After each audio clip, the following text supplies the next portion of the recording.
Hello, everyone. My name is Alan. It's me again. Today, we have a new guest speaker. He's David Yu. And David is currently a third-year student studying in Renmin University of China and majoring in economics. Hi, David. Hi. Hello, hi, David. Hi, Hi, how are you today? Yeah, I'm great. I'm currently at the office of China Merchant Bank, Beijing branch. Oh, wow. So you're doing internship there, right? Yeah, this is Okay. actually my second internship. The second, yeah. You mentioned that. You mentioned that in the video as well. So now, how many months of your internship currently? I'm sorry, how long? Yeah. How many months of your internship are you It's doing my right now? second month. It's my second Your month. second month. Wow. Yeah. How was it? It's good? Well, I really like the working environment here, and the dress code is strict. As you can see, I'm wearing suits now, and I discovered a funny thing about the state-owned company here. They will always have the liquid spirit and fine cigarette bars in the shelf, just in case of some business dining and social Right. intercourse. Wow. That's Yeah. crazy. That's crazy.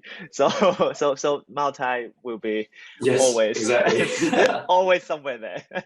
So in this I think this video, in this first part, David is going to share more about his experience in university admissions and all the things about the life, the culture, and the working culture, the Maltai and the cigarette bar, all these things.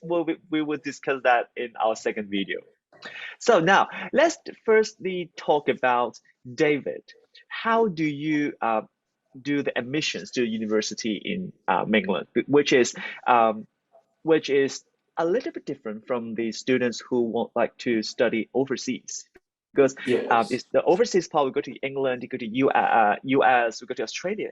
But now to mainland China, I think lots of students might have quite lots of interest about how to do the admissions there. So first of all, David, what are the reasons you study in mainland? Well, my grandparent-in-law, and they are part of the Communist Party member. So they Oh, have I can't say instilled, but influenced me much about the mainland China. And I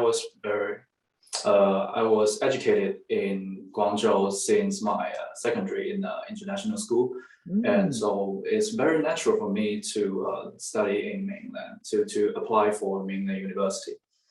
right. So you studied your whole secondary school year in mainland. So starting from Form 1, right? Oh yeah.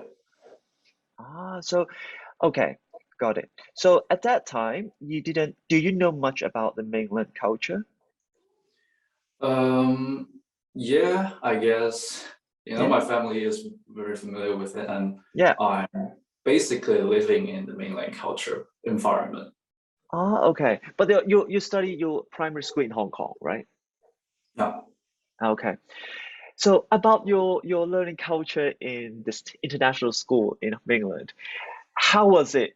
Was that good? Like how the international school that the learning environment, how was that? Well, how was it?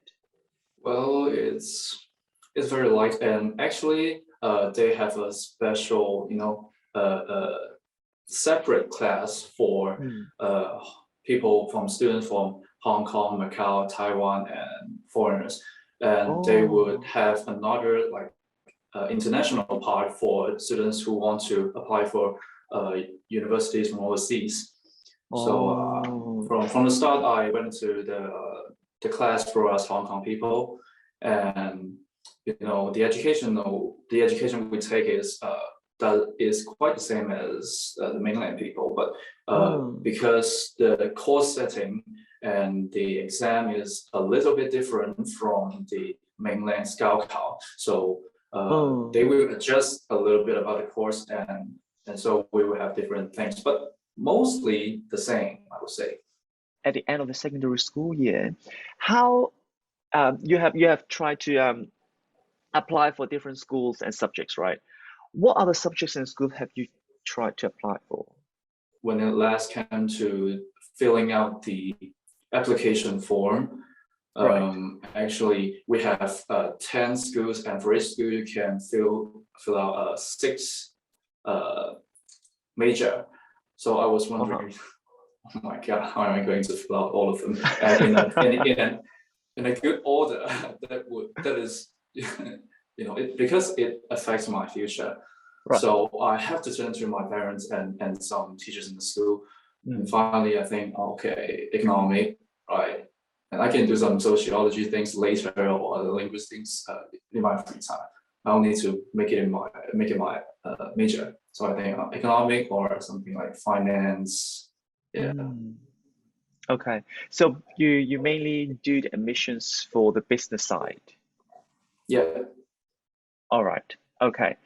And do you need to do a lot of interviews there as you apply for 6 schools? 10 schools and so each yeah, 10 got schools. 6 pages. Yeah. Oh. Ooh. Actually, it's quite the same as the mainland Gaokao, and you don't have to take any interviews, because if you have to, we have like 4,700 students apply for the mainland university for 1 year. So I don't think the school will really interview us. Yeah. We don't have interviews, and we don't have to write any personal statement. The only thing we have to do is to, pass the exam and choose the school. Right. So you do not need a personal statement to apply for the schools? No. No material. Wow. No material. But for example, do you need the exams of IELTS, TOEFL, this kind of language proficiency test? Nothing. Nothing. So you just need they have your language tests. Pardon? They have language exam included in the exam. Okay. So you will just need your school exam and entrance exam. Do you need entrance exam as well? Entrance exam.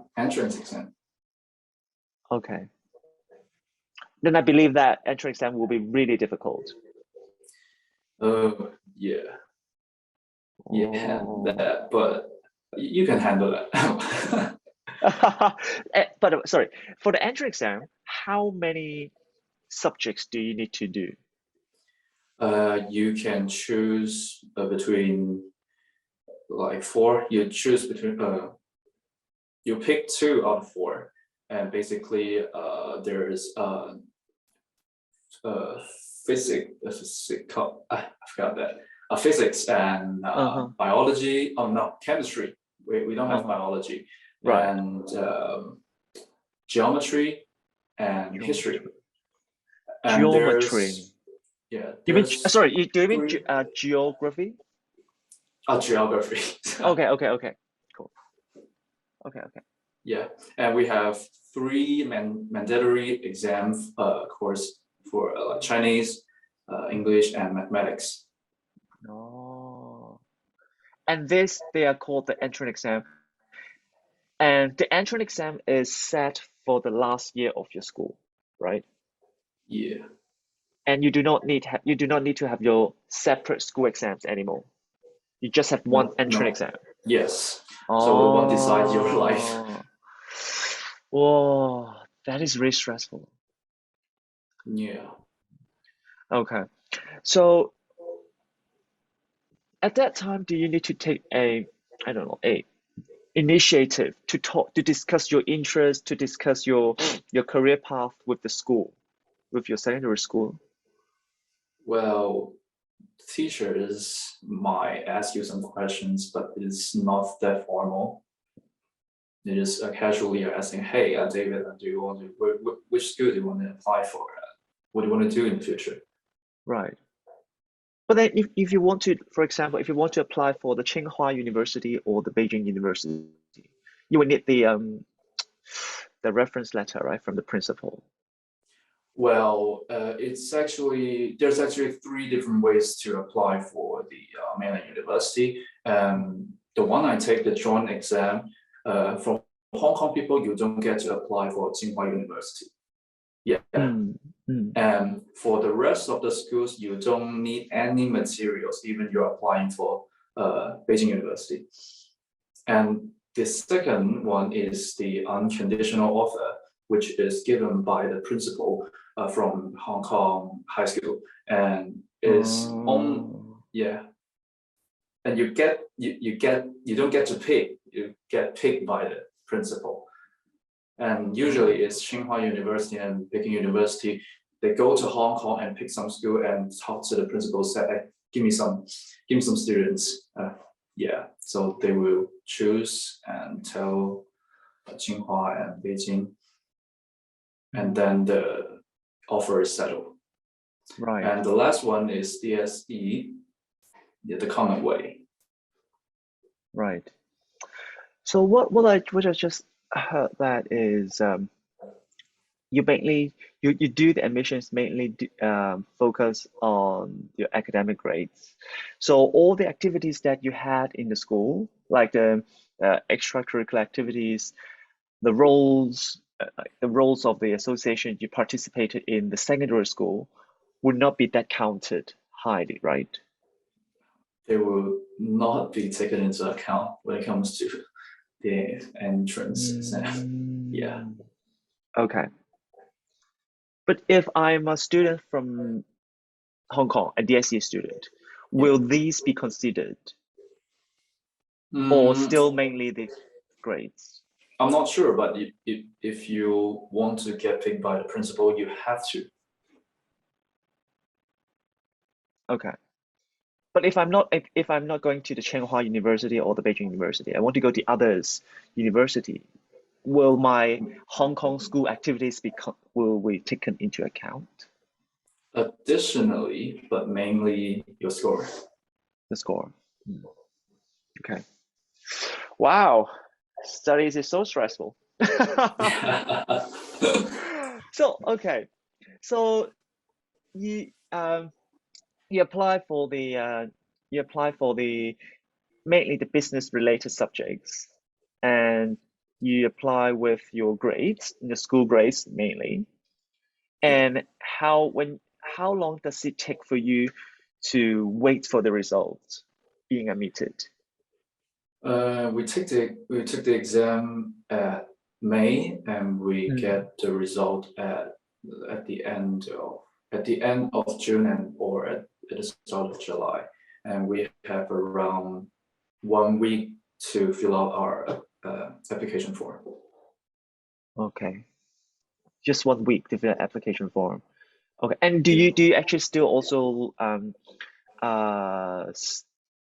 live in a dormitory? Yeah, I guess. Yeah. Okay. So you I mean you will live in dormitory of the universities at that time? Yes. Live in a dormitory. Okay. Cool. Nice. So how's the learning environment there? In your university, do you have any difference in expectations after the application? Well, you don't have additional exams. You don't have the additional exam. I will show that. The second thing I received, other than the admission paper, is a program design from my major. And we have 160 credits required for graduation.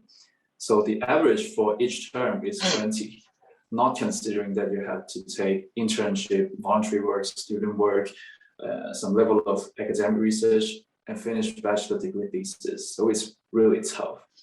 And I have never seen or heard anyone with excellent performance can focus on more than two things. It's basically study and academic research or study and internship. Anything with relationship is never a good combo if you aim at a master degree. It might be too absolute, but examples are few. Okay. So you at 20 credits per term. So how many credits for each subject? Well, it varies. Sometimes for a 1.5 hour course is 2 credit, and for a 2.5 course it's 3. Oh, okay. So you basically have around 4 to 5 subjects per term. right? more than To be that, because calculated. we have to finish our credit. We have to finish our credit way before the graduation, just in case you have to do internship, or you have to do your admission for the do your application for the master degree. Okay. It is a really common to take a master degree right after the bachelor degree. Well, I think it's a common belief that to pass the majority, you have to obtain a master degree in the mainland, so that you will secure above average salary job. Oh, okay. So I think we are going to stop here, because we are in our next video. David is going to share more about his learning and working life in mainland, especially now he is in an internship. So we can actually talk more about his work and how did he survive from the Maltai. So I don't get everyone, if you free. have I want to.